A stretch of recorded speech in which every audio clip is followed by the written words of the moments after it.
This call is now being recorded. चलिए, कल की क्लास में हमने मिथ्या कारावास, क्षति की दुरस्थता, अतिचार, षड्यंत्र, विद्वेषपूर्ण अभियोजन से संबंधित कुछ क्वेश्चन देख चुके थे। ठीक है, 179 तक। और आज देखेंगे हम 180 से। ठीक है, तो पहला क्वेश्चन है अभी का। सब माइक ऑन कर लीजिएगा और बताइएगा आंसर। ठीक है, निम्नलिखित में से है ना, कौन सी अपेक्षाएं विद्वेषपूर्ण अभियोजन नामक अपकृत्य का आवश्यक तत्व है? विद्वेषपूर्ण अभियोजन का आवश्यक तत्व पूछ रहा है वो।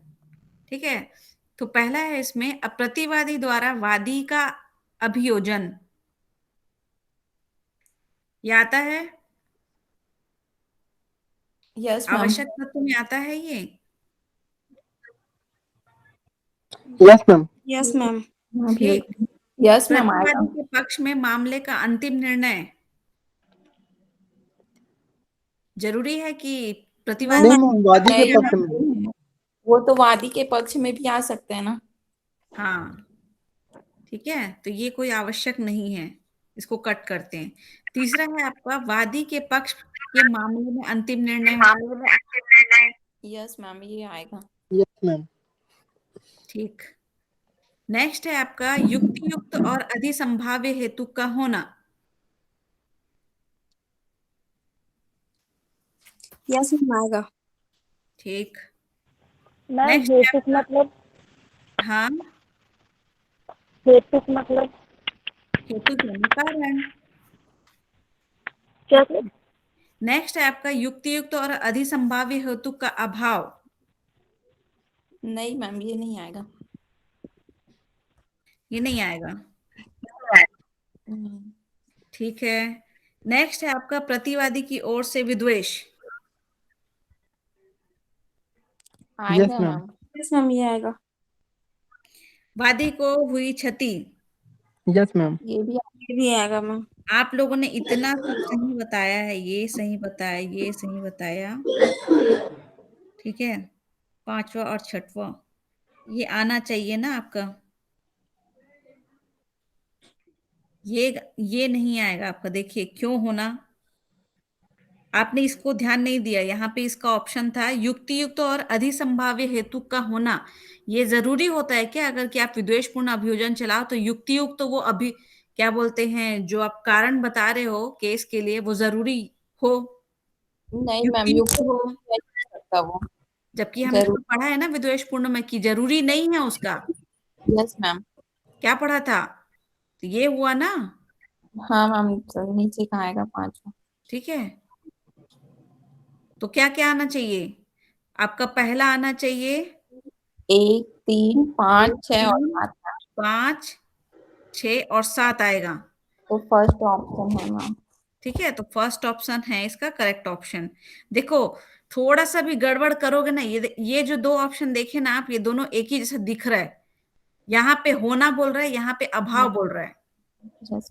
ठीक है, ये चीज मुझसे मिस हो गई थी। ठीक है, नेक्स्ट देखिएगा, निम्नलिखित में से कौन सा एक द्वेषपूर्ण अभियोजन नहीं है? अब हमको नहीं है बताना है। ठीक है, तो आपराधिक कार्यवाही होता है, yes yes ma'am. Ma'am. Yes ma'am. तो ये नहीं आएगा। ठीक है, हमको नहीं है बोल रहा है ना, नहीं है ढूंढना है। धन वसूली कार्यवाही, यस मैम। मैम ये भी आएगा, मतलब ये भी है। ये भी आएगा। मेरे मैम को क्योंकि हाँ अगर ठीक छठी है, देखो पूर्ति ले देखो रहे अभी हैं। देखो, आपराधिक कार्यवाही के लिए आप अभियोजन चला सकते हो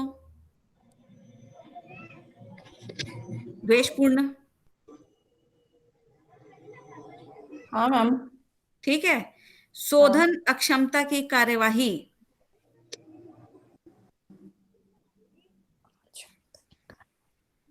ये भी नहीं यस मैम। नहीं आएगा। यस ठीक है, मैम, अब हमको आंसर डी है। नहीं है पूछ रहा है ना, हमको नहीं है पूछ रहा है, तो ये आता है, इसलिए नहीं आएगा इसमें। ठीक है, समापन कार्यवाही ये भी होता है इसमें, इसलिए ये नहीं आएगा। ये जो धन वसूली है ना, धन वसूली कार्यवाही, ये इसमें नहीं होता, इसके लिए आप अभियोजन नहीं चला सकते हो। ठीक है, यस मैम।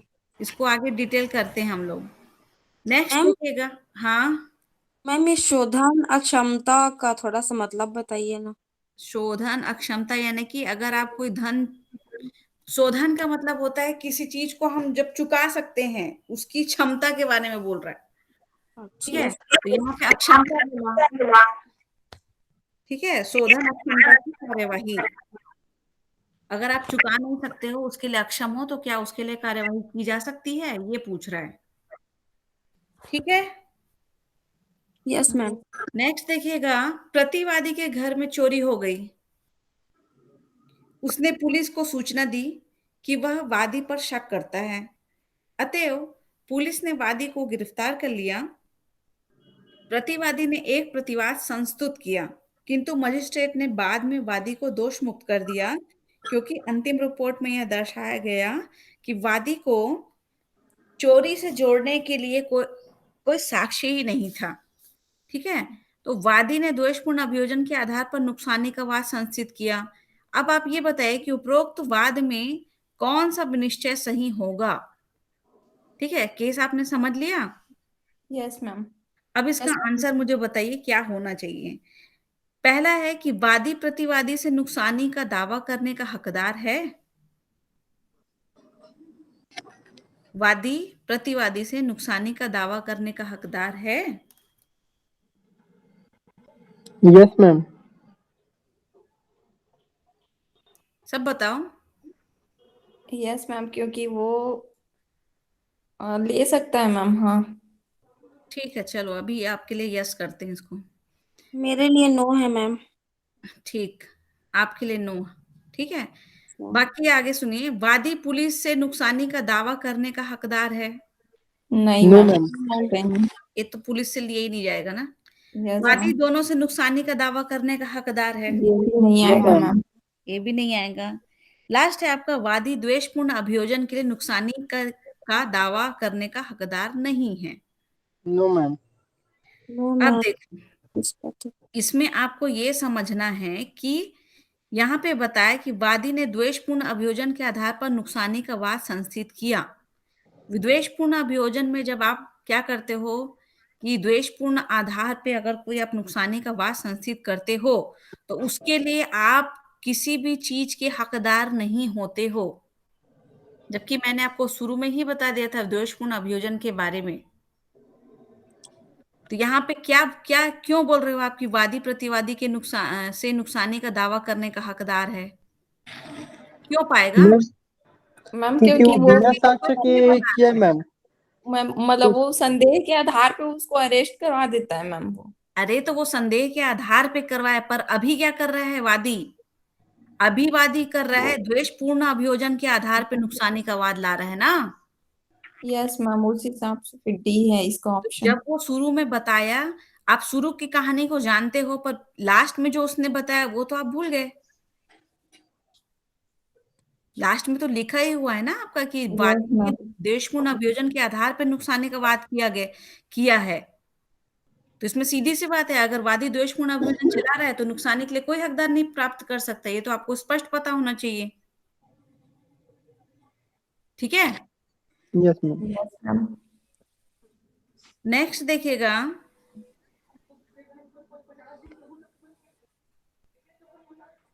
विद्वेषपूर्ण अभियोजन का एक अपकृत्य है जिसका आशय होता है विधिक कार्यवाहियों के दुरुपयोग के विरुद्ध संरक्षा करना। Yes, ma'am. ठीक, अपराधी को अभियोजित करने के पुलिस के अधिकार की संरक्षा करना। No, ma'am. पुलिस की ज्यादतियों के विरुद्ध अभियुक्त की संरक्षा करना। No, ma'am. पुलिस के विरुद्ध सिविल कार्यवाहियों से पुलिस की संरक्षा करना। No, ma'am. इसका जो विधिक अभियोजन है आपका, विद्वेषपूर्ण अभियोजन का जो अपकृत्य है, उससे आशय केवल इतना ही है कि विधिक कार्यवाहियों के दुरुपयोग से के विरुद्ध आपका संरक्षा होगा, संरक्षा किया जाएगा। ठीक है, इसका सिंपल सा मीनिंग यही है। ठीक है, आगे बढ़े। Yes, yes ma'am. मैम। देखिए कि कौन सा कथन सही है। द्वेषपूर्ण अभियोजन के की कार्यवाही में वादी के द्वारा यह साबित किया जाना आवश्यक नहीं है कि, अब देखिए यहाँ पे वादी बोल रहा है, वादी के द्वारा बोल रहा है ना, वादी के द्वारा क्या साबित किया जाना आवश्यक नहीं है पूछ रहा है, याद रखिएगा, ठीक है। उसे बगैर किसी युक्तियुक्त या संभाव्य कारण के प्रतिवादी द्वारा अभियोजित किया गया। क्या ये आवश्यक है उसको लगाए, मतलब साबित करना वादी को? Yes, ma'am. ये तो साबित करना उसके लिए आवश्यक है, तो ये नहीं आएगा, ठीक है। कार्यवाही उसके पक्ष में समाप्त हुई थी, क्या ये जरूरी है उसको प्रूफ करना वादी को? नहीं मैम। मैम ठीक, आगे देखिए, उसकी स्वतंत्रता पर पूर्णतः अवरोध लगाया गया था, क्या ये आवश्यक है उसको बताना? No, ma'am.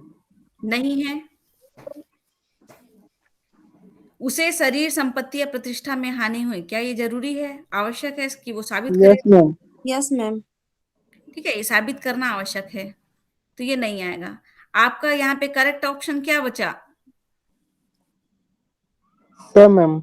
उसकी स्वतंत्रता पर पूर्णतः अवरोध जब, लगाया। हाँ, जब ये चीज आवश्यक होती है, ठीक है, ये चीज आवश्यक है, जिसको हमने कट किया वो आवश्यक है, ठीक है, और जिसको हमने रेट किया है वो चीज को आवश्यक करने की आवश्यकता नहीं है वादी को।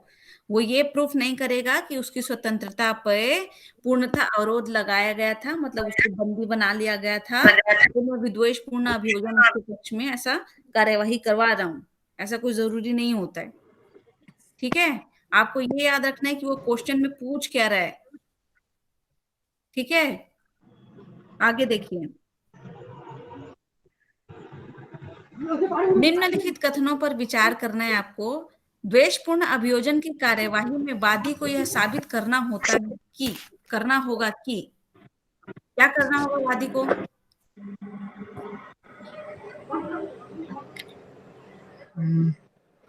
पहला है, वादी को प्रतिवादी ने अभियोजित किया था, क्या उसको ये प्रूफ करना जरूरी है?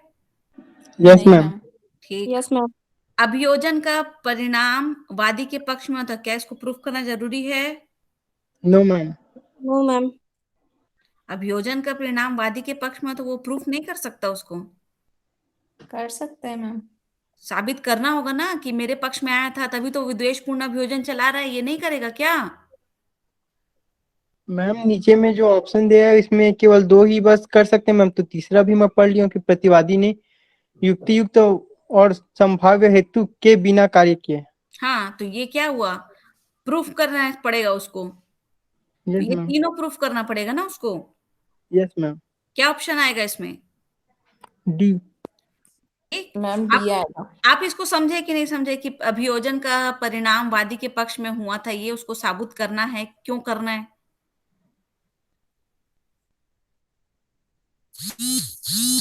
जब पिछला केस जब वो जीत जा रहता है तो उसके पक्ष में, वादी के पक्ष में क्या हो रहता है कि परिणाम आए रहता है, जिसके परिणाम स्वरूप प्रतिवादी उससे विद्वेषपूर्ण अभियोजन का दावा करता है, ठीक है। आगे इसको डिटेलिंग कर लेंगे हम लोग।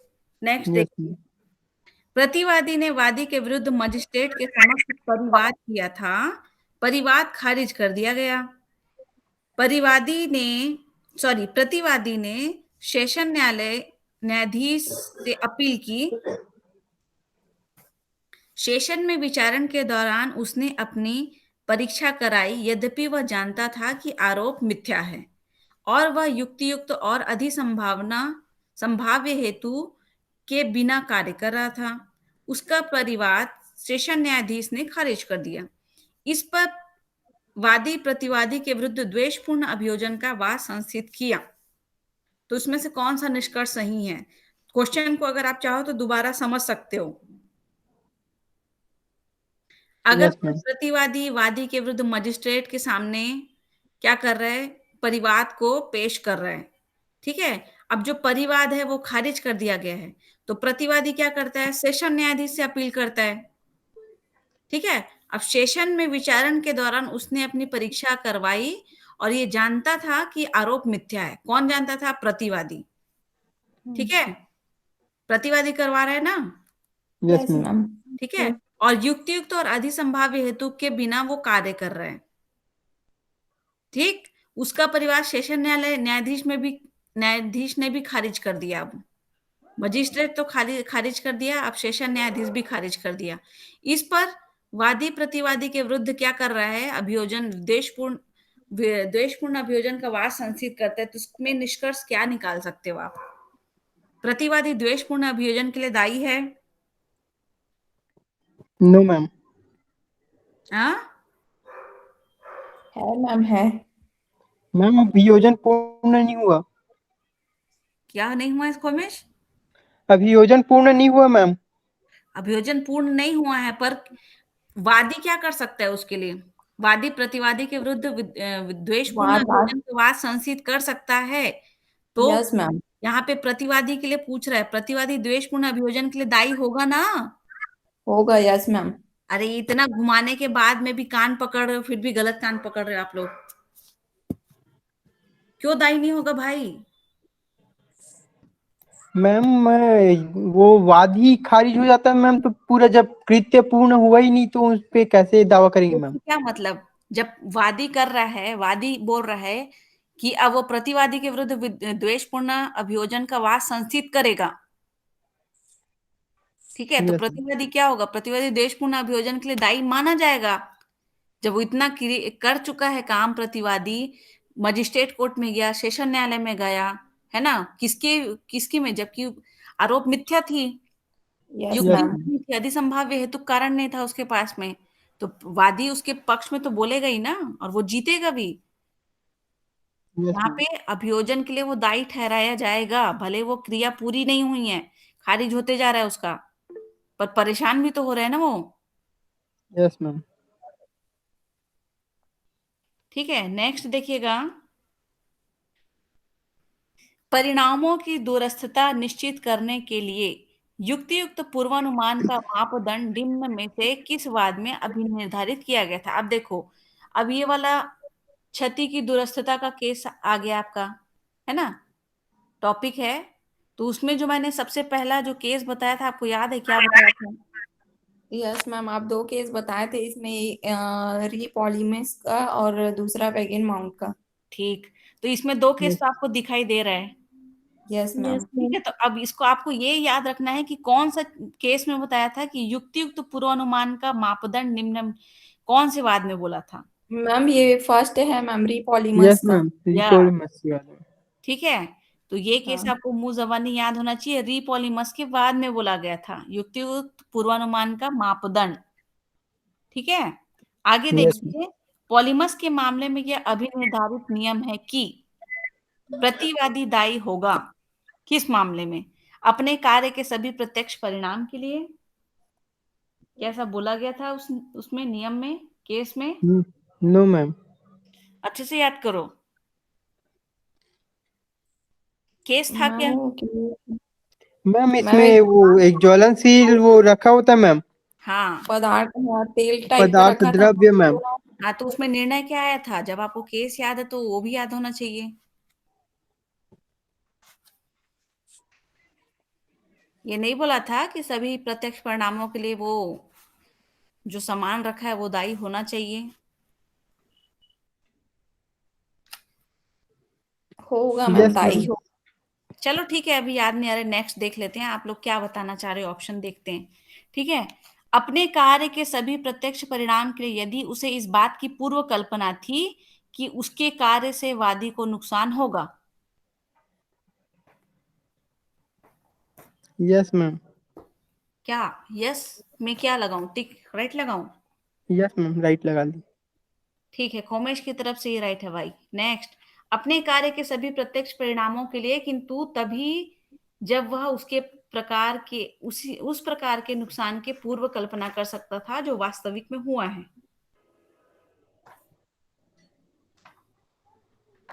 या पूर्व कल्पनीय नुकसान। मैम सी आएगा मैम इसमें ऑप्शन। सी। Yes ma'am. ठीक है, और बाकी लोग क्या बोल रहे हो?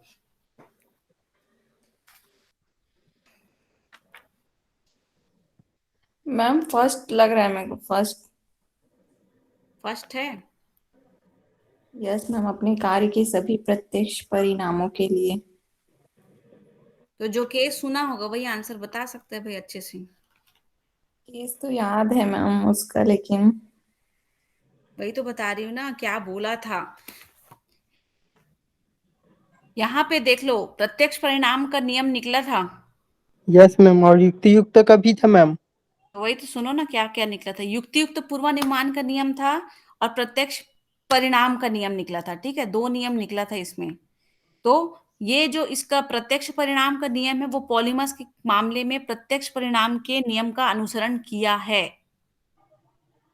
ठीक है, तो इसका यस ऑप्शन आना चाहिए आपका प्रत्यक्ष परिणाम के लिए।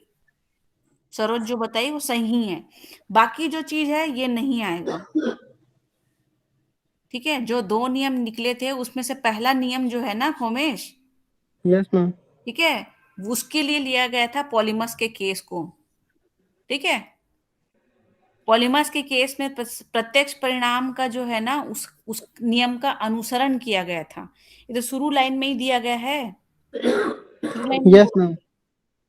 ए मैम सिद्धांत याद है इसलिए ना थोड़ा कंफ्यूज हो गया, इसमें जो वास्तविक में नुकसान होगा तभी तो उनको अरे कोई क्षतिपूर्ति बात मिली। नहीं। उसके बाद दी वैगन माउंट वाला जो केस था ना, उसमें यस बना मैम। था युक्तियुक्त पूर्वानुमान के बारे में, पता है। ठीक है, यस मैम। दोनों नियम हैं और दोनों केस में भी अलग अलग बोला गया था। ठीक है, रीपॉलीमर्स का और किसका, दिवैगन माउंट का। Yes ma'am. ठीक है, आगे अगर क्वेश्चन आएगा तो याद रखिएगा उसमें क्या है। नेक्स्ट देखिएगा, दो अलग अलग व्यक्तियों के दो कुत्तों ने भेड़ के एक झुंड पर संयुक्त रूप से आक्रमण कर दिया। दो अलग अलग व्यक्तियों के कुत्ते, ठीक है, और घायल कर दिया। तो कौन सा कथन सही है नुकसानी के लिए। मान लो अगर खोमेश और ज्योति का घर का कुत्ता है, ठीक है, और वो किसी एक ही आदमी के संपत्ति को नुकसान पहुंचा रहे हैं। दोनों कार्य क्या कर रहे हैं, अलग अलग कर रहे हैं। ठीक है, डॉग लोग पर संयुक्त रूप से आक्रमण हो गया ना। तो अब सोच के देखो क्या हो सकता है उसका आंसर। अपने कुत्तों के लिए किए गए नुकसान के लिए उनमें से एक व्यक्ति आधे नुकसान के लिए दायी होगा, या अपने कुत्तों के द्वारा किए गए संपूर्ण नुकसान के लिए उन दोनों व्यक्तियों में से प्रत्येक दायी है। या अपने कुत्तों के द्वारा किए गए संपूर्ण नुकसान के लिए उन दोनों व्यक्तियों में से कोई भी दायी नहीं है, या अपने कुत्तों के द्वारा किए गए नुकसान के लिए अनुपातिक रूप से दोनों व्यक्ति दायी हैं। पहले तो ये समझ लो कि ये क्वेश्चन कौन से चैप्टर का है, किससे संबंधित है ये क्वेश्चन। क्षति से दुरस्त वाले पढ़े हैं मैम, लेकिन ये क्वेश्चन तो दो कुत्ते हैं, मतलब दोनों व्यक्ति के अलग अलग कुत्ते हैं। ठीक है, यस मैम। और किसी एक ही भेड़ के झुंड को क्या कर रहे हैं, संयुक्त रूप से आक्रमण कर रहे हैं। तो इसका सही ऑप्शन क्या होना चाहिए आपकी नजर से, ये मैम बताएं। Second second. Yes ma'am, ma'am second संपूर्ण नुकसानी के लिए। ठीक है, ये होगा आपका बी सेकंड, जो आप बता रहे सही है। अपने कुत्तों के द्वारा किए गए संपूर्ण नुकसान के लिए उन दोनों व्यक्तियों में से प्रत्येक दायी होगा। ऐसा नहीं होगा कि आप क्या कर सकते। मान लो अगर आप बाकी में ध्यान भटकाए होगे तो उसका उसका रीजन को भी समझे करो ना। ठीक है, अगर कोई भी व्यक्ति कोई चीज का नुकसान करता है तो आपस में बांट नहीं सकता है। ठीक है, वो जितना यस। नुकसान किया उतना वो देगा ही देगा। ठीक है, अगर वो सामने वाले का कुत्ता नहीं भी किया रहता तो भी से उसको पूर्ण नुकसान देना पड़ता। ठीक है, अभी भी वो कर रहा है तो संपूर्ण नुकसान के लिए दोनों व्यक्ति क्या करेंगे, दायी हैं। अब वो दोनों आधा मिलके भी दे सकते हैं, दोनों पूरा भी दे सकते हैं, सामने वाला जैसा उससे मांगे। Yes ma'am. ठीक है, वो तो सामने वाले आदमी के ऊपर डिपेंड करता है वो कैसा लेगा। अगर उसको 5,000 लेना है तो 5,000 इससे भी ले सकता है या दोनों से मिला के भी ले सकता है कि नहीं। Yes ma'am. पर यहाँ पे दाई वाली बात है ना, मतलब कौन उत्तरदायी होगा, दोनों व्यक्ति दायी होने चाहिए भाई। ठीक है, यस मैम। नेक्स्ट देखिएगा आप, क्षति की दूरस्थता निर्धारित करने के लिए मुख्य मापदंड क्या है। युक्तियुक्त दूरस्थता का मापदंड होना चाहिए, कि युक्तियुक्त पूर्वानुमान का मापदंड होना चाहिए, कि प्रत्यक्षता का मापदंड होना चाहिए, कि अ और स। और स मैम। अभी मैंने नियम बताया था थोड़ी देर पहले। मैम युक्ति युक्त पूर्वानुमान का दंड होना चाहिए। बी आएगा मैम। अरे सुखो में जो बता रहा है वही तो सही है। युक्तियुक्त युक्ति दूरस्थता का मापदंड और प्रत्यक्षता का मापदंड, दो ही ठोक तो नियम बना है इसमें, प्रत्यक्ष परिणाम और युक्तियुक्त पूर्वानुमान का। यहाँ पे युक्तियुक्त दूरस्थता का बोल रहा है ना, युक्तियुक्त दूरस्थता का, ये वाला नहीं। युक्तियुक्त पूर्वानुमान का मापदंड नहीं आएगा इसमें, मुख्य मापदंड बोल रहा है। ठीक है, क्षति की दूरस्थता को निर्धारित करने के लिए देखा जाता है कि सामने में व्यक्ति जो कहा, मतलब उससे कितना पास में था या कितना दूर में था। ठीक है, और प्रत्यक्ष मापदंड होता है कि सामने में कौन था और ज्यादा निकट में कौन सा था वाला। ठीक है, तो ये दो आएगा इसका करेक्ट ऑप्शन। ठीक है, नेक्स्ट देखिएगा। षड्यंत्र की कार्यवाही में निम्नलिखित में से किस एक का प्रतिरक्षा के रूप में सफलता पूर्वक अभिवचन किया जा सकता है? समान सौदा करने की पात्रता बनाने के लिए संयोजन किया गया, या एकाधिकार समाप्त करने के लिए संयोजन किया गया, या आयुध के व्यापार की सुरक्षा के लिए संयोजन किया गया, या अपने कारोबार की नीति के अनुकूल संयोजन किया गया। षड्यंत्र का केस आप कर रहे हो तो अपने प्रतिरक्षा के लिए आप कैसा अभिवचन करोगे, ये सोचो।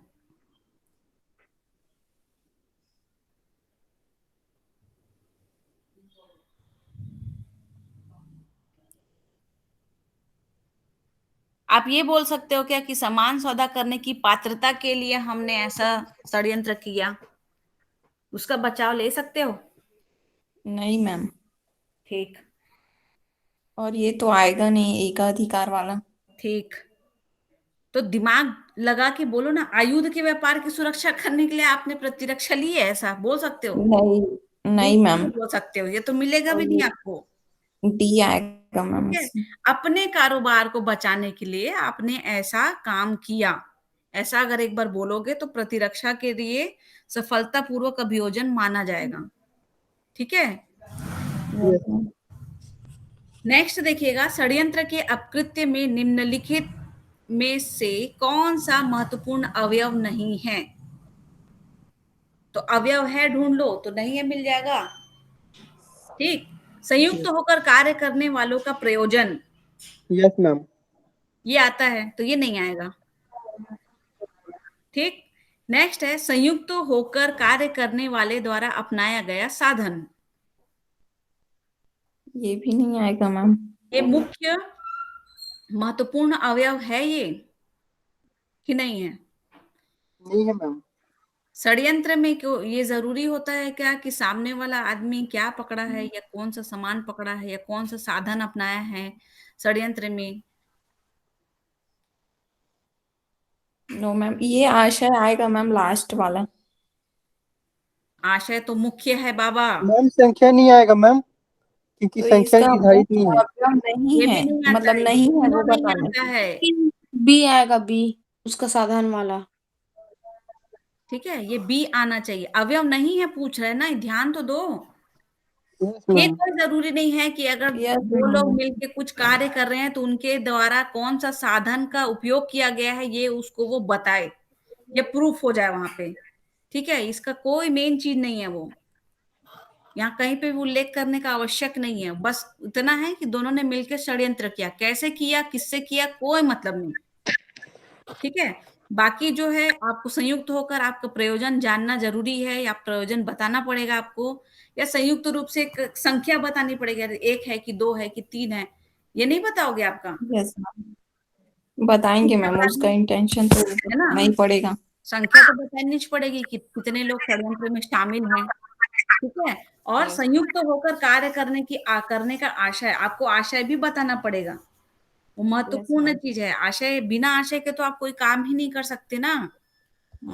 मोटिव होना चाहिए, आशय होना चाहिए, हेतुक होना चाहिए, कारण होना चाहिए, जिसको आप कोई भी नाम से जानो।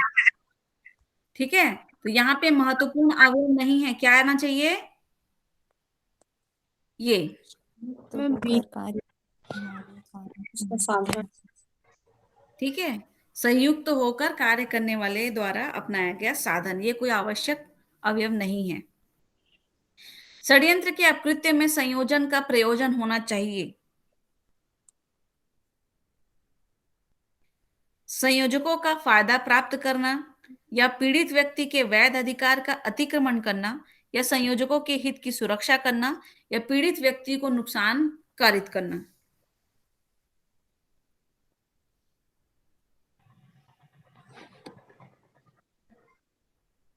Ma'am B. ठीक, तो आप लोग इतना लेट से क्यों बोल रहे हो? सरोज, ज्योति, ये समझ नहीं आया मुझे मैम। मैम मेरे को भी ए लग रहा था इसका ऑप्शन। संयोजकों को क्या बोलते हैं, फायदा प्राप्त करना। कोई आदमी षड्यंत्र क्यों करता है, उसको सोचो ना, यही तो पूछा है वो, कि अगर आप किसी चीज को षड्यंत्र के द्वारा प्राप्त करना चाह रहे हो तो क्या करना चाह रहे हो? आप किसी दूसरे के आदमी का, मतलब दूसरे आदमी का अधिकार को ही तो छीनना चाहते हो। नहीं होता क्या षड्यंत्र में? होता है मैम। हित की सुरक्षा तो बिल्कुल नहीं करोगे आप, फायदा भी नहीं करोगे बिल्कुल आप सामने वाले व्यक्ति का, और जरूरी नहीं है कि नुकसान कारित करोगे।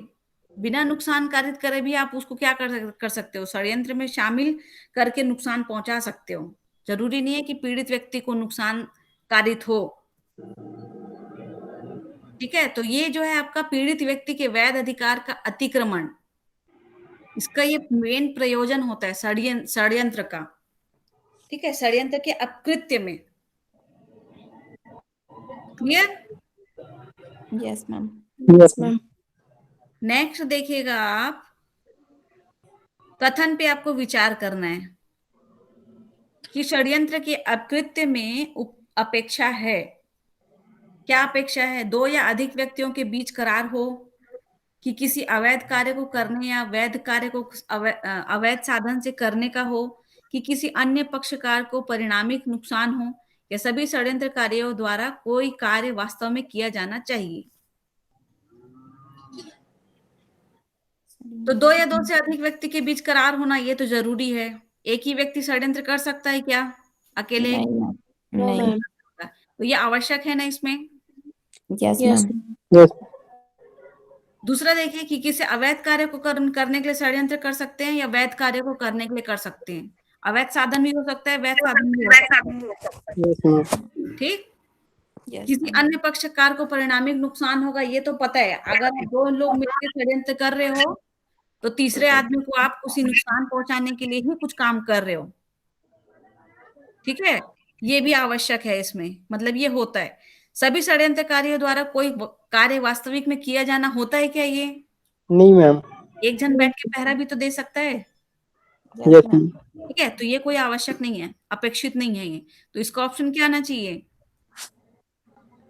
B ma'am. 1 2 3 बी। ठीक, क्लियर है? Yes ma'am. Yes 6 ma'am. Carpenter वाला केस याद है आपको? कौन सा कौन केस सा मैम? मैम? 6 कारपेंटर वाला केस किससे संबंधित है? मैम क्षति की तो केस बस याद आएगा तब तो इसका फैक्ट याद आएगा। केस याद नहीं है ना? नहीं मैम। ठीक, नो मैम। इसका जो केस का है ऑप्शन, ये अतिचार से संबंधित है। 6 कारपेंटर का केस, इसको मैं थोड़ी देर में बताऊंगी, अभी मेरे को रिमेम्बर कराना। ठीक है, नेक्स्ट देखिएगा, निम्न में से वाद लाने के लिए व्यक्तिगत रूप से निर्योग्य कौन है? राज्य अपने सेवकों के विरुद्ध, या अंतर्देशीय शत्रु, या फर्म तथा पार्टनर, या उपरोक्त में से कोई नहीं। लाने के लिए व्यक्तिगत रूप से निर्योग्य किस आदमी को माना गया है? कौन सा ऐसा व्यक्ति है जो अपने, मतलब कि व्यक्तिगत रूप से वो वाद नहीं ला सकता है? इसको हम वो ही नहीं बोल सकते ना कि आप वाद लाने योग्य हो। कौन है वो? मैम अन्य देशी शत्रु है मैम। ठीक, यस मैम। क्वेश्चन समझ में नहीं आया क्या? आ गए मैम, बस थोड़ा इसमें देख रहा था, राज्य अपने सेवकों के विरुद्ध। अरे तो राज्य अपने सेवकों के विरुद्ध नहीं लाता है, और ला निर्योग्य कैसे हो जाएगा? फर्म तथा पार्टनर भी लाते हैं, राज्य अपने सेवकों के विरुद्ध भी लाता है। कैसे बना के? राज्य के द्वारा करते हैं ना। अगर कोई पुलिस केस होता है जिसमें क्या करते हैं, मतलब पुलिस के ऊपर कोई वाद लाता है तो राज्य के द्वारा लाता है ना वो। Yes ma'am. यस तो मैम। पुलिस पुलिस वाले का नाम रहता है, पुलिस नहीं पूरे मैम, राज्य डिपार्टमेंट रहता राज्य का नाम रहता है भैया। स्टेट ऑफ, ऐसा करके नहीं सुने हो केस? है। Yes ma'am. के विरुद्ध लाते हैं, पर अंतर्देशीय जो शत्रु रहता है उसको निर्योग्य माना गया है, उसको बिल्कुल नहीं लाया, वो नहीं ला सकता है। ठीक है, पहली बात तो वो शत्रु है अपना। तो शत्रु राष्ट्र या शत्रु व्यक्ति के लिए हम क्या न्याय का अपेक्षा करेंगे, बताओ? Yes ma'am. ठीक है, नेक्स्ट देखिएगा, षड्यंत्र के अकृत्य के लिए आवश्यक नहीं है पूछा, तो आवश्यक क्या क्या है पहले ये बताओ। आशय आवश्यक है, यस मैम। Yes ma'am. साधन आवश्यक है, नुकसान। No ma'am. एक नो मैम। नुकसान, यस मैम। Yes ma'am. उद्देश्य, और उद्देश्य। Yes ma'am. Yes ma'am. क्या ऑप्शन आएगा इसमें? साधन मैम। साधन। ठीक। अ एक व्यापारी ब जो अधिवक्ता है के बारे में कहता है कि ब ऐसा वकील है जो विधि नहीं जानता। यह कथन अनुयोज्य नहीं है कि स्वतः अनुयोज्य है कि अपमान वचन है, परंतु अनुयोज्य नहीं है कि सबूत देना आवश्यक है। मैम स्वतः अनुयोज्य है मैम। बाकी लोग भी बोलो। कल ही तो सर बताए रे बाबू लोग। हाँ मैम, इसको सर बताया, लेकिन कल तो क्या बताए सर? सर बता रहे मैम थे मेरे मैम, को उसके वो बाद वाला याद है, मानहानि वाला। मानहानि वाला मत बताओ, अभी तो कल ही तो सर एकदम कल ही बताए कि परसों बताए, ऐसा कुछ था ना। मैम परसों है मैम। हाँ वो मतलब एक मानहानि दिन वाले पहले में बताए। बताए थे मैम सर। कोई भी अगर वकील को ये बोल देता है कि आप विधि नहीं जानते हो करके, तो वो स्वतः ही अनुयोज्य हो जाता है। कोई भी आप वकील को, कोई भी पेशेवर आदमी को पढ़ाने नहीं आता बोलोगे, है ना, किसी को वकालत करने नहीं आता, कोई किसी को बोलोगे डॉक्टरी करने नहीं आता है, तो वो क्या फ्री में थोड़ी ना बन गया भाई। Yes ma'am. कुछ तो क्वालिटी रहता है, वो स्वतः अनुयोज्य माना गया है। ठीक है, नेक्स्ट देखिएगा, प्रतिवादी का ऐसा कार्य जिससे वादी के मन में यह युक्तियुक्त आशंका उत्पन्न हो जाए कि प्रतिवादी उस पर संप्रहार करने वाला है, कहलाता है क्या? अगर सामने वाले आदमी को यह पता चल जाए कि कोई मुक्का मारने वाला है, ठीक है, तो वो क्या कहलाएगा? संप्रहार कहलाएगा कि हमला कहलाएगा कि बल कहलाएगा कि आपराधिक बल कहलाएगा?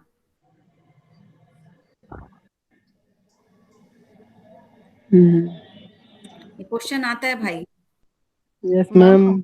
मैम हमला। गलत बता दिए तो गए एक नंबर। चलो किसका गलत हुआ? ज्योति का। मैं भी बोली थी मैम हमला। हाँ, सरोज का भी गया। चलो खोमेश।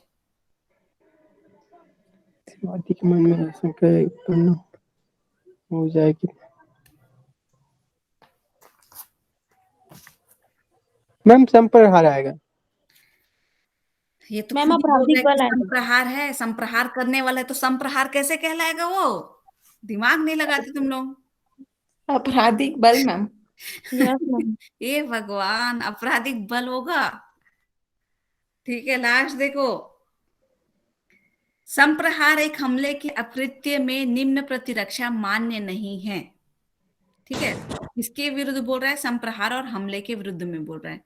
ठीक है, के के वो में बोल रहा है, संप्रहार और हमले के अकृत्य में निम्न प्रतिरक्षा मान्य नहीं है, हम नहीं करेंगे बोलते हैं।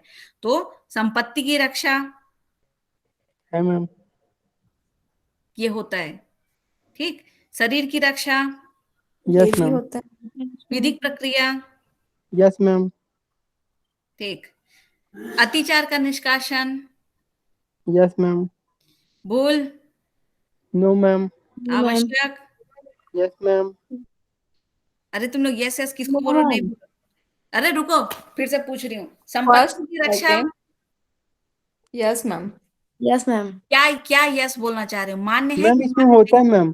मान्य प्रतिच्छेद है मैम, मान्य है। प्रतिरक्षा मान्य है मैम। हाँ, तो हमको मान्य नहीं है पूछना है, बताना है ना। यस हाँ, मैम। तो जो मान्य है उसको निकालते हैं ना अगर मैम मेरे को पहले। कुछ चीज बताओ कि अगर आप कोई अपनी संपत्ति की रक्षा करने के लिए अगर किसी सामने वाले को मुक्का मार रहे हो या किसी डंडे से मार रहे हो, तो क्या आप उसका बचाव नहीं ले सकते हो? ले सकते हैं मैम। नेक्स्ट है आपका शरीर की रक्षा के लिए, ले सकते हो? Yes yes ma'am. मैम। अभी अभी देखते जाना, इसका ऑप्शन जो है ना वो आपको समझना पड़ेगा। इसका ऑप्शन सी है। ठीक है, क्या क्या आ गया? 1 2 3 4, मैं पहले ही बता दी, ये मान्य नहीं है बोल रहा है। अब या तो ये कैसे? क्वेश्चन गलत है या तो इसका आंसर गलत है। मैम ये आंसर गलत है इसका मैम। ठीक है, तो हमारा क्या है, मान्य, हम अगर संपत्ति की रक्षा करने के लिए कोई संप्रहार कर रहे हैं तो उसका बचाव तो ले सकते हैं ना भाई, वो तो मान्य यस होगा मैम। प्रतिरक्षा। ठीक है, ये मान्य होगा। हमको मान्य नहीं है ढूंढना है ना, तो अभी ढूंढ लेते हैं शरीर की रक्षा। यस मैम, हाँ मान्य मैम। ठीक है, विधिक प्रक्रिया के लिए अगर हम ले रहे हैं तो यस मैम। यस ये भी मैम। मिलेगा। अतिचार का निष्कासित करने के लिए कर रहे हैं तो भी मिलेगा हमको। Yes yes ma'am. मैम। मान लो भूल है, भूलवश हम क्या कर रहे हैं, अगर किसी के ऊपर संप्रहार कर दिए, हमला कर दिए, तो क्या उसका बचाव ले सकते हैं? No ma'am. ये नहीं आना चाहिए। आवश्यकता, ये भी नहीं आएगा। नहीं मैम। योग्य उपेक्षा में भी नहीं आएगा, तो ये ऑप्शन तो है ही नहीं। Yes ma'am. तो ये ऑप्शन ऑप्शन गलत है इसमें। ठीक है, यहाँ पे हमारे अनुसार आना चाहिए 5 6 7। ठीक है, तो ये होता है हमारा पूरा क्वेश्चन टॉट्स का खत्म।